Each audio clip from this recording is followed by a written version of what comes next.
Why is Stu Macher's final act outfit not in the Scream 6 shrine? Let's talk about it.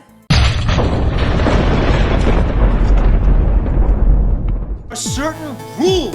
Push the laws and you end up dead. This is the moment when the supposedly dead killer comes back to life. Not in my movie. Surprise, Sydney. He's gone mad. We all go a little mad sometimes. A very simple formula. You want to play psycho killer? Everybody's a suspect. No, please don't kill me, Mr. Ghostface. I want to be in the sequel. I'll be right back. Okay, I think it's gonna go something like this. I'm Pamela, welcome back to the channel. You guys know I am a big time Stu believer. I think he is alive and will return in Scream 7, leading a Ghostface cult. I have so many videos on the channel talking about this. I think that he has been present in the background of Screams 5 and 6. I have a video on my channel called 50 Stu Clues where I talk a lot about the Stu Easter eggs in the past 2 movies. And what we're talking about today, I do talk about in the 50 Stu Clues video, but I wanted to make its own video for this because sometimes in a big video like that, certain things kind of get lost in it. And I think this is a major clue. And I want to hear what you guys think. So in Scream 6, we see this massive Ghostface shrine. We have all of the past Ghostface robes on the stage. We know that all of their masks are getting dropped at crime scenes. We see so many items from the past movies. You know, we have Tatum's outfit, we have Jill's outfit, we have drawings of past characters, we have Kenny's camera from the first movie, so many different items. One of them is Billy Loomis's t-shirt from the final act of the first movie. His white t-shirt that gets soaked in blood, that is in the shrine. And so is Stu's red robe. But if you notice, his tan-colored sweater is not there. The sweater that he was wearing when he supposedly died. See the road, but where's the sweater? Gotta think the city's coming back together. If he really died, wouldn't his sweater have been collected as evidence the same way that Billy's t-shirt was? But it's not there. Only his red robe is, which he does wear in the final act at the party, but he is not wearing that when he supposedly dies. He takes that off and he is just wearing the tan-colored sweater. So I think it's not there because he's actually alive and he escaped before the police got there. Or they helped him escape. You guys know my theory that Stu's rich parents paid off the police. They had connections in a small town, paid off the police. The police helped him cover up his involvement, get away with things. If he really died, I think his sweater would be there next to Billy's t-shirt, but it was never collected as evidence. He got away. He escaped while wearing the sweater. So that explains why it isn't there.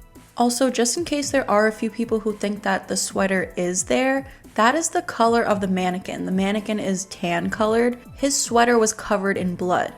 I mean, Guy Busick, who was one of the writers on Scream 5 and Scream 6, still writing for Scream 7, he is a big Stu believer. He has been pretty vocal about wanting to bring Stu back. So I can just see him planting all these seeds in the past 2 films to set up his return for Scream 7. And I mean, now we know Matthew Lillard is officially back, so this is one of many clues that are in Scream 6. You can definitely go back and check out my old video about this. I'll link it down below for you. Another clue when it comes to the shrine is these drawings that supposedly Richie did. Look at the sketch of Principal Himbry from the first movie. It shows Principal Himbry lying dead on the floor, but it also shows Principal Himbry hanging from the goalpost. So his body was moved. After they killed Principal Himbry, they moved his body to hang it from the goalpost. Randy says this in the final act of the first movie. He tells all his friends who are there and they leave the party and hop in their cars to go see Himbry hanging from the goalpost. So Himbry's dead body is not discovered by anyone in his office, but rather hanging from the goalpost. So how would Richie be able to draw this? There is no photo evidence, no crime scene photos of Himbry lying dead on the floor. Dead on the floor, only Ghostface saw for a huff in the post. Stu Clues. Only someone who was there would know what this looked like because there's no evidence of it. There's no photos. And it's drawn exactly the way that it happens in the first movie. It is a spot-on sketch. So there's no way Richie would know what this looks like. Either Stu drew this himself, or he was able to describe it to Richie in great detail the way that police sketch artists draw a criminal after someone gives them description. All of this on top of the fact that GALE literally got a call from a Woodsboro area code in Scream 6. The scene where she gets chased in her apartment, someone calls her on the phone, and it's literally a Woodsboro area code.